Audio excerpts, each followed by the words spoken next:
Hey everyone. Welcome to another edition of Hope and Health. We just really enjoy being with you guys, and so happy Thursday or wherever you are when you're getting this. We hope that you're doing okay this week so far. I know we are, and we're going to jump into a subject tonight in the first section that we haven't talked about yet, and that would be sleep. And then we're going to talk about in the second segment, why do we need supplements in the first place? And then give you a unique perspective in segment 3, and then in segment 4, we're going to give you a biblical perspective on anger. How about that one for a thing? But there are seven parts of the platform that we want to teach on. What are those 7 parts? Well, the first is nutrition, and we hit that one hard, boy. That's foundational information. If you're not up on your nutrition, it's time to give your cabinets a workover. 2, of course, is sleep. Then 3 is stress management. 4 is movement. We discussed genetics, which is number 5. Hormones comes in at number 6, and then number 7 is peptides. Now, those are the 7 pillars, and of course, over the top of that is really going to be your spiritual and emotional wellness. And we've said this before, you've heard us talk about this, that most physical manifestation of disease processes is driven by emotional and or spiritual brokenness. So with that said, we're going to briefly talk about nutrition, but tonight we're going to focus on sleep, actually number 2. But we would be remiss if we didn't talk about nutrition. Just to remind us, there are these foods that we have that we known as they are inflammatory foods. So, what are those inflammatory foods? What are they? Sugars, artificial sweeteners, fried foods, MSG and other filler chemicals. You got to check the labels. You really turn those ingredients over and begin to be a label reader. Know what you're putting in your cart when you buy it. Yep. Processed foods, sodas, excessive amounts of caffeine and or alcohol. Yep.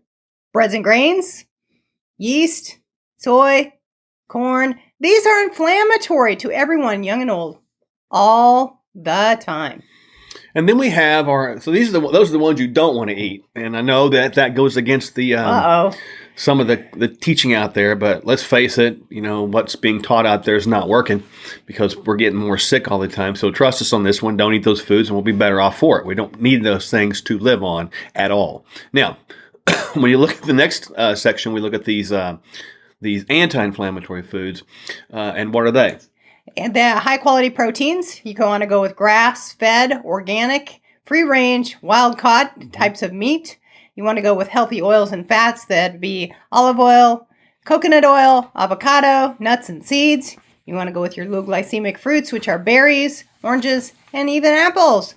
And then throw in there your low glycemic non-root, above ground, non-starchy root vegetables. These are anti-inflammatory, non-disease causing to everyone, young and old, all the time. So yes, you want to eat those things. So we've given you a list of foods to not eat and a list of foods to eat.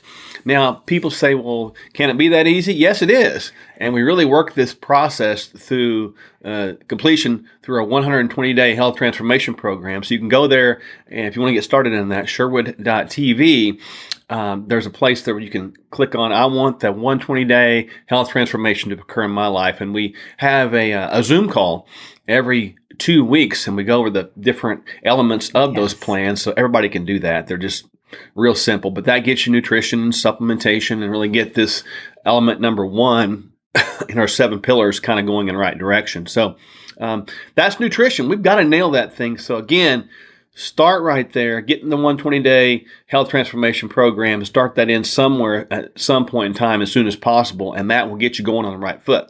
Now, we're going to spend tonight talking about sleep because sleep is underappreciated and underutilized. I've been around people that are business people that say sleep's a waste of time, but it's not a waste of time because many people need more sleep than we think we do. How much sleep do we need? Well, on average, an adult needs about 7 hours of sleep per night, but of course, everyone is unique, and some people need actually 8 or 9.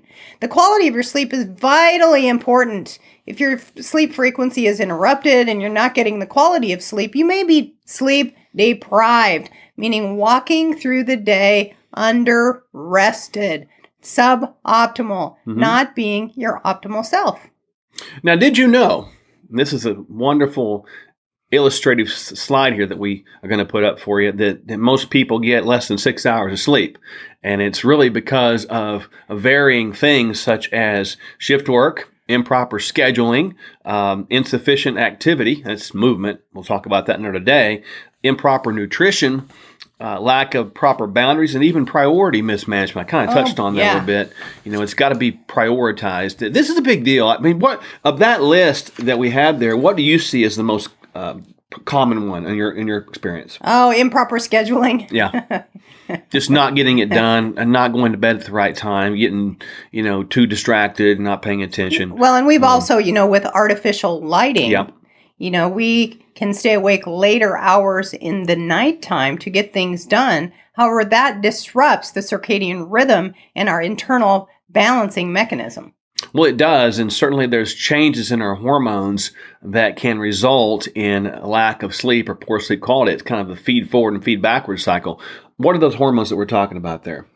That are related to the sleep-wake cycle? Yep. Well, you've got cortisol, which is one of the biggies. If you disrupt cortisol, cortisol is a stress hormone. Yep. And with the production of cortisol, the body produces blood sugar because it still thinks it's running and fighting and fleeing from a bear, a tiger. It doesn't know the difference that you're staying up late at night working versus trying to catch your own food, a spear salmon in the pond.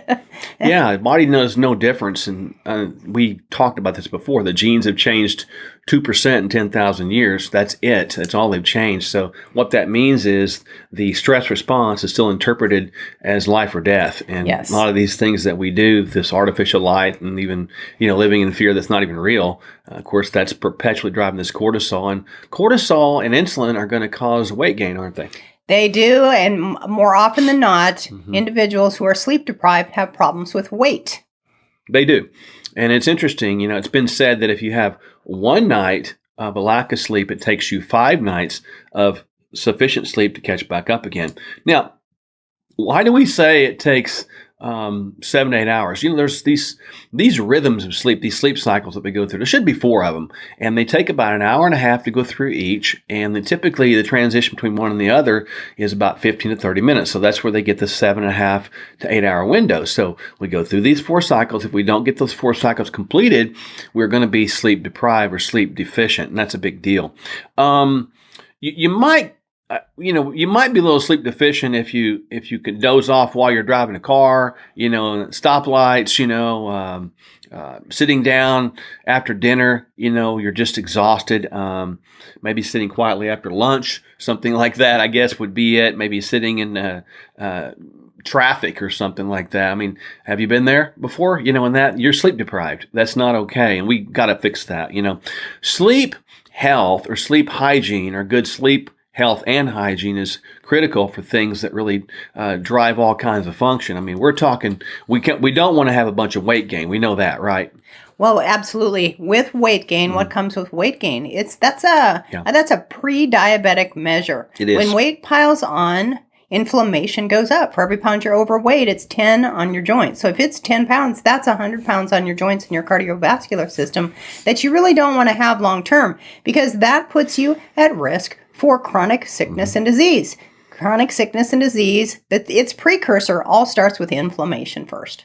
And obviously, we're talking higher blood pressure, heart disease, those are also stroke, heart attacks, even depression are tied to lack of sleep as well. And you can't train yourself to get by on little sleep. I mean, we think we can, but we can't. It's inevitable that it would hit us all. We just can't do it. We've got to make sure to make a point of sleeping, because that's the only time you can rest and recover. I look at sleep like the intentional fast, because you don't eat while you're sleeping. And why is that important? Because when you're fasting, that's the only time the body can actually repair itself. So sleep is the main fasting function to regenerate, rebuild, repair the physical body. So that's why it's really important that we do that. How are some ways we can improve our sleep? Well, number one is minimize that light in the bedroom. And make sure that the windows are devoid of light coming through it. You may want to decrease blue and white lights. They're especially dangerous to sleep. Yeah. That means the TV in the bedroom, your cell phones, you want to make sure they're upside down. They're in a drawer where you can hear the alarm, but you can't actually see that every time the The cell phone dings when you have an email or a text message or something of that nature. You may want to try that after the hours of, say, 6:30, 7 o'clock, you wear what's called blue blocker glasses. Yep. Blue Good light idea. is how many kelvins is it, honey? Is it 5,500 Kelvin? 5,500. The noonday sun, just so you'll know, is 3,500. So the blue light is hotter on your retina than the noonday sun. So that will spike cortisol. So there you go. You'll get cortisol spike and it'll sort of diminish the melatonin production. It will disturb your sleep patterns, right? There you go. So that's very important that you start to soften the lights in the house when the day starts to come to an end, that you start to turn the TVs down, you start to turn the lights off. You may even want to change the color of the lighting in the house. Yep. You also want to limit caffeine intake later in the day. It can be a hazard, as well as so can alcohol. We all know that alcohol may make you feel relaxed at first, but boy, does it have a drop off. It drops off, and when your body drops off, it experiences low blood sugar. It has a spike in cortisol, and it may wake you up in the middle of the night, looking for what's to eat. Well, and I think it's important, too, that you mentioned colors of light. We really want to focus on getting yellow, amber, or maybe red lights as night lights as opposed to white and blue. Think white and blue associated with the sun. Think the amber, the auburn color, or the red being associated with fire. So we want fire colors at night, and we want the white and blue during the daytime. That's a good way to remember it like that. Say that one more time. Well, we want to make sure we have fire colors at night. So we want to have maybe some, like in our room, we have a salt lamp. It's yellow, right? It's yellow. So this yellow color is giving us the indication that we're lying down by a fire, which is more like we're supposed to be doing. We're not supposed to have these bright lights everywhere and TVs going on and artificial lights above our head. This is unusual for mankind. And remember, our genes have changed only 2% in 10,000 years. We keep hammering that point home. That's important because we really understand that sleep is such a powerful thing. Now, some people can also, use sleep mask, like get your something dark. Soft sleep mask. Yeah. There's a lot of them out there. Earplugs is a good one. Turn off the TV, computers, phones, whatever. Any devices like that can disturb the sleep patterns at all. Stress is a big sleep stealer too. Stress is a massive one. Yes, stress will upset the system, even as well as late night exercise. I used to get another 8 hours of study out of doing late afternoon, late night activity. Yeah, and I think it's interesting because there's a lot of things that we can really understand about sleep. The Bible actually says a couple cool things about sleep, and sleep's a gift from God. Did we know that? Jesus slept. Remember, he was sleeping in the boat in the middle of a storm. I mean, how can he be sleeping and be in a calm place? He needed sleep too. If Jesus slept, I suppose we probably need it too. So we have one scripture in Psalm 127:2, which says, "It is useless to rise up early and go late to rest, eating the bread of anxious toil, for he gives to his beloved sleep." Love that one. So that's Psalm 127:2. Another one is Proverbs 3:24. What does it say? "When you lie down, you will not be afraid. When you lie down, your sleep will be sweet." And there's one more we pulled out for you. That was, again, Proverbs 3:24. And now one final scripture that talks about sleep is Psalm 4:8. "In peace I will both lie down and sleep, for you alone, O Lord, make me dwell in safety." Interesting, isn't it? We need sleep. We have to have sleep to function. Don't underestimate sleep. Practice good sleep hygiene, good tips that we've given you tonight. Go back and review this time and time again and really nail it, because sleep is, again, underappreciated and underutilized, right? When we get back, we're going to talk about why supplements are necessary anyway and what you should be taking all the time. We'll be right back. Well, before I met them, I had 3 diagnosed autoimmune diseases, lupus, Hashimoto's, and psoriasis. So I had traditional butterfly rash on my cheeks. I had a rash covering the entirety of my chest, and it would just come and go for years and years. And then I started experiencing, really bad immunity, so I got sick constantly. And as a teacher, I was exposed my first year to over, I'd say, 500 kids because I taught elementary music. So I got sick every other week, and I had to go to work sick constantly, throwing up, just almost borderline pneumonia. I've broken ribs in the past from how bad I had a cough. And then come to find out, actually I think Dr. Mark is the one that found the Hashimoto's antibodies. So we discovered that my thyroid wasn't quite functioning as normal, so I was exhausted all the time.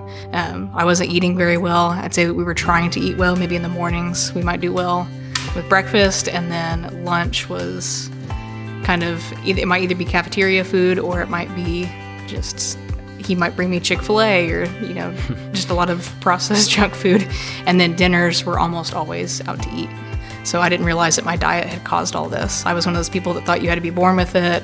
You couldn't get rid of it. It was a forever thing. So that's what I was convinced of. I didn't, realize that I had done that to myself. I decided that I wanted to lose weight, and so I started getting into the gym then, but I didn't understand nutrition at all.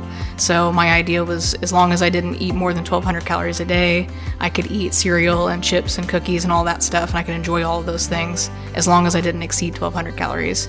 And what always happened is I would end up gaining the weight back. So I would be so hungry all the time that I would end up binge eating. I remember I told my mom I wanted to try keto because I didn't know what I was doing, and she ended up telling Dr. Michele about it. And I remember her bringing me home those paleo bars. And so I still have a picture where I taken them, I documented my very first day of dieting and exercising. And I snapped a picture, and there's veggie straws and their paleo bars that they sent my mom with. So that's when I first met her. And then, so in July, around July 4th is the day that we decided to give it 100%. And I decided I'm gonna give him 100% for a month. And if this works, I'm gonna stick to it forever. And sure enough, he didn't steer us wrong, so it worked. Very true. Definitely worked. Absolutely. I was struggling with depression pretty bad, and now it's completely leveled out. So I have a lot more highs than I do lows. So everybody has a bad day, but it's, maybe once a week, once a month now at this point. So I also notice I'm not nearly as tired. I don't take naps at all anymore. I used to drink, this is hard for me to admit, I used to drink 3 to 5 energy drinks a day. So that's how I would get through the day on top of the naps that I would take. So I could drink an energy drink and then 10 minutes later take a nap. So the caffeine never worked. And so now I'm down to 1, maybe 2 little 8-ounce cups of coffee, and maybe a glass of tea max per day for caffeine. I got off of my medication for my lupus stuff probably, I think, August. I decided to stop taking it and experiment and see if I still felt better. And sure enough, none of the symptoms returned. So it was all diet and exercise. I function better cognitively. I learn a lot easier. I retain information better. I'm much more organized. It's changed my spiritual life as well. I've been more, actually reading and studying the Bible now, and they just kind of built that foundation, and all the blocks kind of landed in place on top. She's been honestly killing it quite a bit in the gym. Yeah, she definitely inspires me to try to do more. And I mean, not that it's about outperforming anybody at all, but I mean, that's honestly, I almost start to think that way whenever I see her just, slamming out tons of exercises to work out at the gym. It's kind of cool to see. But. So I didn't realize that my diet had caused all this. I was one of those people that thought you had to be born with it. You couldn't get rid of it. It was a forever thing. So that's what I was convinced of. I didn't, realize that I had done that to myself. And so when I helped that friend understand that there was a way to reverse it and back out of it, then she seemed to be really interested in, give it a shot. Go and at least listen to the webinar.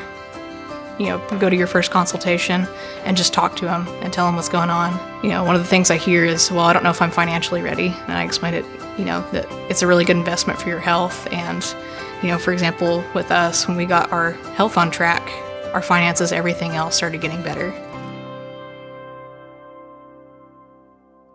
We're back. So we're going to talk about some supplements that we always want to talk about. Did you know that supplements are absolutely necessary these days? I mean, you can't really go without them and be adequate in your availability of things like essential vitamins, minerals, amino acids, fatty acids. I mean, it's funny because, well, it's not funny, but we've tested thousands of people around the world. Really, it was just one. We've talked about this before, the omega-3 fatty acid. And it's not just fish oil. These are these essential omega-3s, EPA and DHA. And so with 100% accuracy, every single person we've tested that was not supplementing and supplementing correctly was deficient. Every single one of them. So that gives you great indication that we know what we're talking about.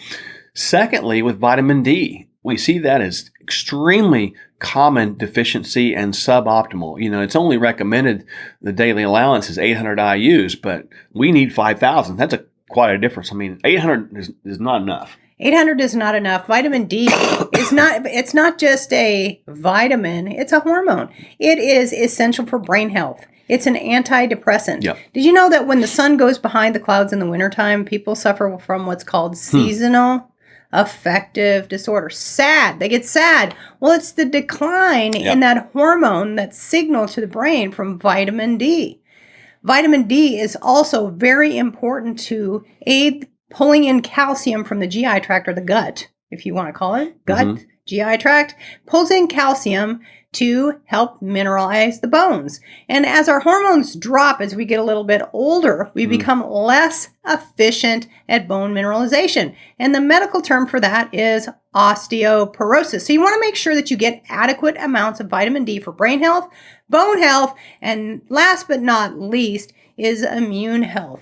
What do the studies show about people who contract COVID and low vitamin D? Well, this is looking back. The retrospective studies from back in March and April of 2020, and here we're well into 2021 at this point, but looking back, it was determined that you had a 4% chance of being hospitalized, only 4% if your vitamin D level was 30 or more. Well, 30 or more 30 is pathetic. We like it 50 or 60. So, we need to be given vitamin D at all times. And the bottom line is with supplements in general, they're not meant to supplant. They're meant to enhance or augment a good diet.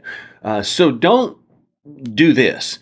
Don't take supplements and then eat like garbage. Right. Because that's not going to do you any good at all, because you're putting these supplements in your GI tract and you're not even going to get anything absorbed because you're doing it to yourself. Supplements can't take the place of a good diet. They enhance a diet to make it better. So they really are to fulfill or complete a diet. So you have to think about what it said. We talked about the anti-inflammatory foods, do that. And then the 120-day plan that we do for people is really all about, giving people the vitamin Ds, the Ks, the omegas, like that, like we're talking about here, and getting your food right. So it's just making sure you have all the baselines covered and your body will do really well. And then a good multivitamin.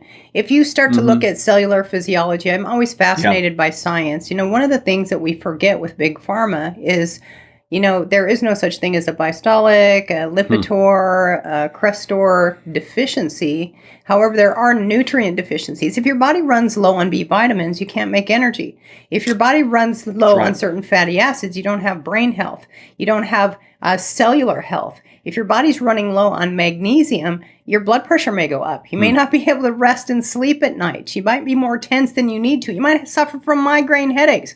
All of these nutrients play special roles in each single solitary cell in your body, and each cell has a different recipe in order to keep it completely and totally well and whole. And if we just go on our own, off of our own devices, nutrition is so devoid out there these days. It's not really nutrition. It's called fake food or unfood, the majority of what we're eating. So there's no vital nutrients in there to run cellular physiology, to make good eye cells, hair cells, liver cells, kidney cells. And your body is made up of cells that need nutrient and nutritional support. I think we should begin to think differently too. This is not a slam on this medicine philosophy. No, not at all. It's saying that when you go and you have high blood pressure, you're not going to get told you're deficient in magnesium. That's just not going to happen. You're going to get put on blood pressure medication. It's not dealing with the underlying causes. So if you can treat the underlying causes, the root causes, and eliminate the symptoms that way by just correcting deficiencies, you're going to be way better off, because interestingly enough, medications actually pull out nutrients. So, like for example, statin drugs, they will pull out coenzyme Q10, which is important for heart function, but we take statins because we say it helps the heart function. It doesn't make sense. And it's even like metformin for blood sugar.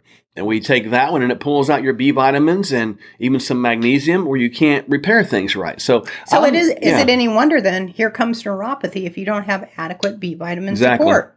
We see it a lot, and it's like we are just not thinking ahead. So that's what we're really trying to work hard to get you to think differently as we sort of continue these teachings going forward. The symptoms of deficiency that you see, I mean, when people are deficient in vitamin D and omega, you see brain fog, you see joint pain, you see fatigue. Depression. You do, big time. And immune suppression. Yeah, we need to have those things. So obviously we put these supplements together for Here's Glory family here, the Essential DK.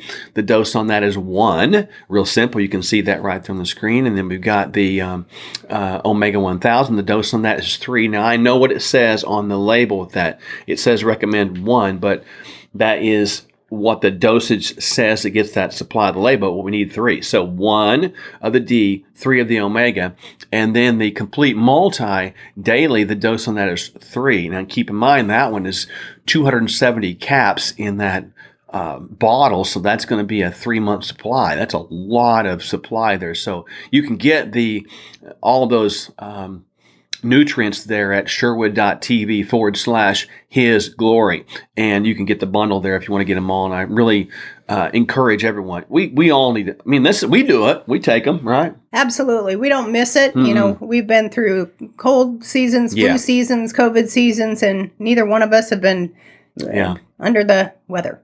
And the good thing about it is, and this is cool, the proceeds go to benefit His Glory Ministries. So while you're helping yourself out and helping family members, giving them the right things. And honestly, we're not married to any company. We want the best, and we sought the best, and we'll always do that. This is what we take, and we created these simply for the His Glory family ministries here. And so we want you to have these things into your life and help people, but you can also help, Pastor Dave and Christina and the rest of the crew there, because they're great people and they got a great mission. So I can't think of a better investment right there, really, than to do that. So I'm just honored to be a part of that with them. So we need those things, bottom line. Yeah. Yes. So, we got to take the supplements. There's no way around it. Will we need other things other than the multi, the D, and the DK, and then the omega? Will we need possibly? So we just picked up the low-hanging fruit for us all and just made sure that we got what we needed to take care of those simple things, start. Right? The start. So good food. Again, the 120-day health transformation, eating a good amount of the anti-inflammatory foods, plus, getting enough DK, omegas, and a good multi. And you should be in good shape to go forward. Remind us a couple times, where do you find the 120-day plan? Yeah. And then where do you find the nutrients? The 120-day plan, you can go to sherwood.tv and you can scroll down about midway down the page and you're going to see, I'm ready for the 120-day health transformation. Click on that. You'll get cued into a link that'll direct you to a Zoom call that we do once every 2 weeks live. And we walk you through the different elements of those plans. There's 3 different elements of those plans. And, people really jump on those quite a bit and we're great success. And then the nutrients, you can go to sherwood.tv/His Glory. No space there, His Glory together. And you'll see it on the screen right now. And those are places you can get going. You got to do this. It's that simple. We should keep it going. And again, bless your family, bless your life, and bless those friends of yours by getting some nutrients in their systems. It's going to make sure they're not deficient, and give somebody the gift of health. At the same time, you can bless His Glory Ministries as the proceeds go back in there too. So that was really cool. So bless your family, bless the kingdom. That's it. For His glory. How about that? All right. So when we get back, I'll give you a unique perspective, I should say, on something that we haven't really dealt with a lot. It's the fear. It's this word of fear, but I want to give you a unique perspective on this. We'll be right back. Hey friends, Dr. Michele and I are not celebrity doctors. You probably won't see us interviewed by Oprah, but we see wonderful results in the lives of our patients every single day. We see results. While most medical practices are focused on managing your symptoms, we help you find the root cause and find healing with proven and natural solutions. Will you take 12 seconds and go to Sherwood.tv and join our free newsletter? We'll keep you up to date on new interviews and practical tips for hope and health. Visit Sherwood.tv and subscribe. Welcome back. So for tonight's perspective, we're going to talk about the pandemic of fear, not the pandemic of COVID, the pandemic of fear. Did you know the language of fear is a native language of our enemy, who wants to destroy everything we're about? If the enemy can get you into this conglomerate of fear where it surrounds your life, surrounds your thoughts, surrounds your words, it changes the environment around you and in you. And so that's important. We can't have an environment of fear because that is where doubt reigns. Doubt reigns in fear, and faith and hope have no place when doubt and fear reign. So doubt and fear sort of oppose faith and hope. And we want to get back to faith and hope. But there's a couple perspectives I want to get at. Now, did you know that even today, there are good, even Christian people that are inadvertently broadcasting fear? And I want you to think through this. I'll give you a couple examples. Number one, obviously there's, get the vaccine or you're going to die. That's fear, right? Get the vaccine or you will die, or you're going to, endanger other people. That's fear. Another one side of that is don't get the vaccine or you'll die, right? So they're saying that don't get the vaccine because if you do, you just took the mark of the beast or something like that. And so that's fear too. So there are people out there that have taken the vaccine. I know this, and they've taken it, already, and they're worried now, are they going to die? And I'm like, stop. You can't have the fear there at all. So we don't want to have that perspective of fear. Fear can't reign at all. We need to broadcast hope. So I've told people this, if you're out there and you've taken the vaccine and you say, and again, I want it to be your choice, but if you say, I wish I hadn't have, and I've heard that it's going to create birth defects and all that, I just remind you of Mark chapter 16, where Jesus says to his disciples, he says, these signs shall follow those who believe. And one little section there is they'll drink deadly poison and it will not harm them. I've heard people say too, I felt pressure to take the vaccine because I wanted to go see my aging mother in another country. Okay, right. I got it. So again, if God directed you to go do that, then go do it. Don't worry about it because you will drink deadly poison and it will not harm you. So there can't be fear in our lives. So if you're out there and you've taken the vaccine and you wish you hadn't have, don't live in fear. If you haven't taken the vaccine and are told that you need to hold firm on that or you're taking the mark of the beast, that's fear too. Don't do that. It's manipulation either way. If you've taken the vaccine out there and you're concerned, or other people around you, I should say, have taken the vaccine and they're concerned about somebody shedding the spike proteins that have been vaccinated, again, that's fear too. Why would we be communicating fear? No temptation, no poison, nothing that comes at you is going to hurt you, right? So again, from Michele and I's position, we want to broadcast hope, faith, and peace and not fear and doubt, because fear and doubt, the enemy can get you all screwed up in the head. So this whole idea of fear, even from good, hard-working, Bible-believing Christians, we've got to be cautious about that. Don't be a fearmonger, period. Now, that's a perspective that we don't hear much. And I know, I've heard people say both sides of it, and I've heard, Christian people be very passionate about, why not to get the vaccine? Okay, I got it. I haven't taken the vaccine. Don't mind telling you that. Don't plan on it. But some people have, and it's okay. But I'm not going to live in fear either way. I'm not going to distance myself from anyone that's taken the vaccine, nor am I going to distance myself from anyone who hasn't taken the vaccine. I'm not going to worry about anything at all because I have the mind of Christ and I am made in the image of God, and the immune system that I walk around in inside my body was also made in the image of God. So it's perfect. So if we really understand what I just said, that our temples are made in the image of God, and we have the same immune system that Jesus had, who also laid hands on the lepers and touched people that were really sick, highly contagious disease processes. He wasn't wearing a mask. He wasn't scared. He wasn't social distancing. He didn't worry about it. That's the same immune system that you and I have, if we just will believe. But it all goes back to doing exactly what we said earlier in tonight's episode. We've got to put the right things in the body. We got to take care of the temple, give it what it needs to exist and function properly. We got to supplement, because supplementation augments the diet to make sure it's complete, because food has been degraded in its supplement quality. And we don't need to broadcast fear. It doesn't matter which side we come, just pay attention. Pay attention. I've heard people even follow this pathway. I'm afraid, they've said this, I'm afraid that they're going to make me take the vaccine for a condition of my employment. And I asked the question, has that occurred yet? No, but I heard.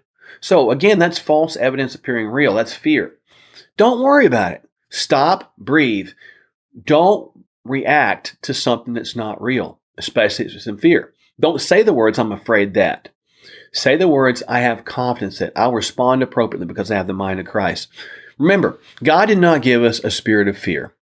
Doesn't come from Him. But He gave us a spirit of power, love, and a sound mind. In other words, He didn't want us to freak out with every little thing. So, with that said, take this perspective, rethink what you're saying, rethink how you're saying it, rethink who you're saying it to, rethink the words you're using, and don't be a broadcaster. Whether you're, again, a Christian or not, don't be a broadcaster of fear. Don't. And I go back and look at the original broadcasts when the pandemic was going on way back in March. There was nothing but fear going on in the media. And I had to turn it off because it was nothing more than the language of the enemy speaking. And I got to separate the people from the sin. Can't stand the fear. I'm not going to hate the people because they don't know what they're doing. But we need to be good examples of that. And we need to make sure that we're not going to feed that fire, not going to get into that mess, and not going to be repaying evil for evil and broadcasting fear as well. Okay, so again, just a unique perspective for you tonight. Hope you enjoyed that. We'll be right back in a moment. Many have asked myself and my wife, what drives us and what gets us up every day. I remember a time when I started kind of thinking about health and nutrition, and it was in my early days of the police department where I was joining on the SWAT team, and I began to explore this bodybuilding idea. What is that? And I didn't know what to do, and frankly, if I did, I don't know that I would have done it. So as time went on, I began to learn more, and I erroneously thought that working out could really help with health or overcome even a bad diet. And I was so wrong. I realized that throughout my time on the police department and then even on the power team, where some of the people that I thought were healthy would begin to die suddenly. And I lost friends and colleagues, it seemed like too soon. And it broke my heart. And I wanted to figure out why. Why are people seemingly dying too soon? And that led me down a journey to naturopathic studies. And I wanted to find out what I could do to help people out to improve their health span. And that was the mission. So I began to study and apply myself towards nutrition and sleep and stress management and movement, putting it all together. And now I get to do this every day with my wonderful wife and queen, Dr. Michele.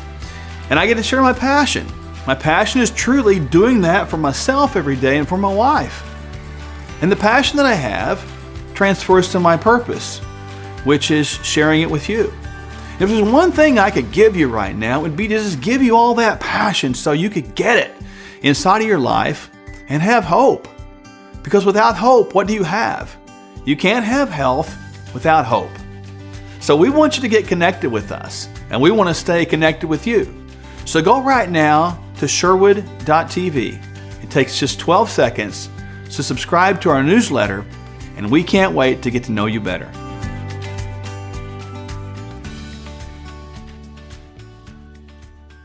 We're back. So we get to do a little bit of spiritual teaching always and really enjoy this part of it, don't we?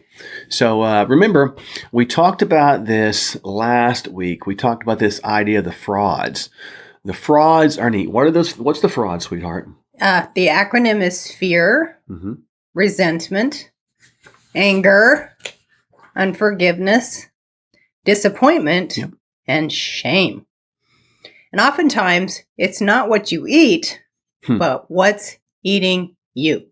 Yeah, and the interesting thing about these frauds is, as we've talked about, the devil is trying to steal, kill, and destroy. He wants to take your identity away and you forget who you are. So many times we have this lack of peace, which is known as dis-ease, that's created by letting these frauds create behaviors in our life that drive dysfunction. And we talked about this earlier, that the majority of physical manifestations of disease are really manifested or driven by this spiritual emotional brokenness, which is sad. So we look at this fear, and of course, it opens the door to the fraud acronym all the way, because fear is always the gate that is open. Once we get in fear and that gets in part of our life, disease is going to take over. Dis-ease, lacking peace.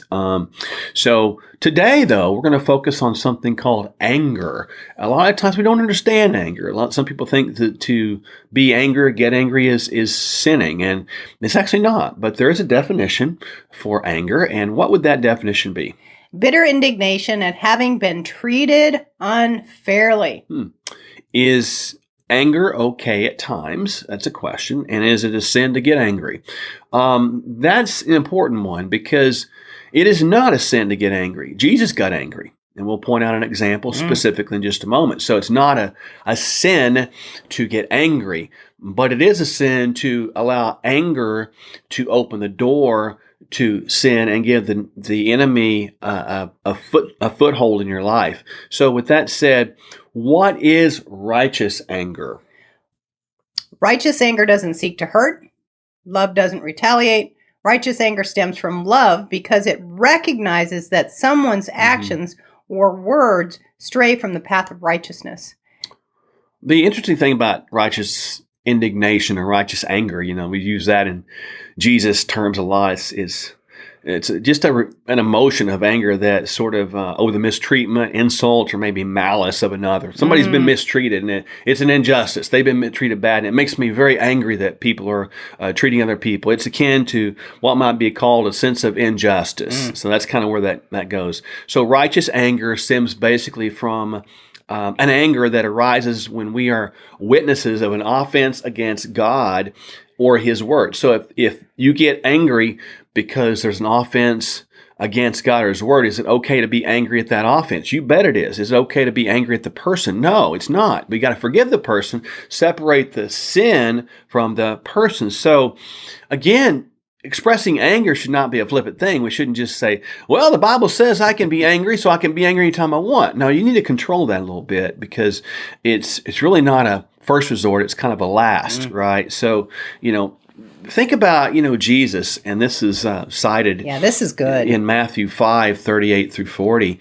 Jesus is going into the temple there in Jerusalem in his last week of life, and he sees things going on in the lobby, I guess we'll say, that they were selling things. It was a merchandising church is what it was. And he got a little bit angry. He went and put some time to weave a rope together. So you think he was seething a little bit? I'm sure he was. He didn't just go buy a rope. He took it and made the rope, made the whip, so that he could drive them out. And he began to turn over tables. And he began to say that you have made my Father's house a den of thieves. And it was supposed to be a house of prayer. So he spent a great deal of his ministry turning the other cheek. This is the time he didn't turn the other cheek. He was a table turner. And he just went absolutely off on people, and I think it was amazing as that was happening, because he was angry. And we don't like to think Jesus was angry, but he was. No, but Jesus had all of the emotions, and he acted on them righteously with right use of action. There you go. So it's not okay to think that anger is a sin. It's not. But the Bible talks very clear and very plainly about what we're supposed to do when anger occurs. So we find the scripture in Ephesians 4:25 through 27. It says, therefore, having put away falsehood, let each one of you speak the truth with his neighbor, for we are members of one another. Be angry and do not sin. Do not let the sun go down on your anger, and give no opportunity to the devil. So it doesn't say don't be angry. It says be angry and do not sin. So it's saying anger is okay, just don't sin. Now, why did Jesus get so angry at the tables or the stuff that was going on in the foyer? He did because it was destroying God's ability to do what God was trying to do in the temple. Because after he drove the money changers and the sellers of the doves and all that out, the lepers and the blind and the lame were healed in the temple. And because of that, we have a clear indication on when it's okay to get angry. So how does that apply for us today? This is our physical body. This is our temple, right? We need to be so passionate about not allowing anything to come in here that destroys God's ability to heal in the temple, because this is where he lives, that we get angry. We want to drive him out. Drive him out now, not yesterday, but right now. And we got to go after it. If we have the mind of Christ, that means the mind of Christ will tell us, get those things out of your life right now so that there can be a healing to occur inside of your temple. Because the temple is a place of healing, as evidenced by the physical temple in those days and evidenced by this new temple, which is our physical bodies these days. So this is a place of healing. So it's okay to be angry, but we don't need to let the sun go down. What does that mean? It means don't go to bed mad, right? Now, I see people do that a lot, and we always tell them, even when they're in our offices, okay, if you got angry against somebody, you need to go seek forgiveness, because if you go to bed mad, what's the negative potential there? You might wake up and they might be dead, and you can't even ask for forgiveness anymore. So, and you might burn a hole in your stomach. That's true. The whole idea of this anger thing is, we just gotta. There's so much going on right now, and I've talked about this in the perspective with fear, but it's almost an anger. There's so much anger going on right now across our world. We need to let it go and stop letting that permeate in us. So that's why we talked about this thing called anger tonight, and that's why we gave the perspective about fear, because we're really diving right into these behaviors that will destroy our physical health. They destroy our physical health enough where we can't do exactly and all that God wants us to do in this earth. So the bottom line is we need to really begin to act more appropriately in regard to this understanding anger. It's okay to be a little ticked off every once in a while. It's okay to be ticked off when you got somebody out there blaspheming God. I get frustrated, quite frankly, and I get angry when conventional medicine won't pray, because we can't do it because people might get offended. So in other words, we fire the great physician. Okay, why would we do that? I don't know. That makes me angry. But I know people, I can't be mad at them because they don't know what they're doing. And that's why nobody gets well. And that's why in our clinic, people do get well, because we will allow God to do his thing, and he is in charge. He's the CEO, and he is the great physician in charge of our business. And that's why people get better. But it does frustrate me when people trust a system that is not designed to help them at all. That makes me righteous anger, makes me have that righteous anger. But I'm not going to go after these people and torch them, because that doesn't do me any good at all. That just builds more anger in my own life, So even though people are on a platform and a trajectory that's demonic, clearly, in regard to what I just talked about, do we need to sort of get mad at those people? No, get mad at the sin. Get mad at the sin. Separate the sin from the person. And don't, remember, as long as somebody's alive, they have an opportunity to hear about the gospel of Jesus and give their hearts to him. That's got to be our hope. That's got to be our prayer. And how can you wish ill on somebody else if you're wishing them to have salvation? I mean, really, that doesn't make sense, does it? So we need to wish salvation on people. We need to pray for them, even if we're enemies out there. Jesus did. Father, forgive them. They don't know what they're doing, right? So the examples are clear. We need to have a different perspective regarding anger. So it's a good message for us tonight to talk about. Yeah, what a wonderful message. Well, so think about this one. Don't let the sun go down in your anger, because at that point in time, you will give the devil a foothold. Oh, yeah. But it's okay to be angry if you have righteous indignation in regard to injustice, immorality, attacks against God and his word. It's okay. But don't hate the people. Don't speak negatively of the people. Speak negatively of the sin. Be bold about that, but also be loving. But separate the sin from the person, and be angry at the sin, but don't be angry at the person. And that'll keep us out of a whole lot of hot water and really epitomize what we're supposed to be doing in regard to living the Word of God in a way that's profound and encouraging and visible for the world to see. We need to live differently, speak differently, act differently, dress differently, look differently, be different than the whole world. Because if we can live like that and do that, we're actually mimicking a kingdom not of this world. Kind of sounds like what we're supposed to do, doesn't it? We're supposed to be representatives and ambassadors from the kingdom of heaven. So hope this is encouraging for you tonight, and hope you have a good week ahead of you. Go back and listen to this thing again a few times, because it's really important to not let the sun go down in your anger. There you go. We'll look forward to seeing you next week on Hope and Health. Bye for now.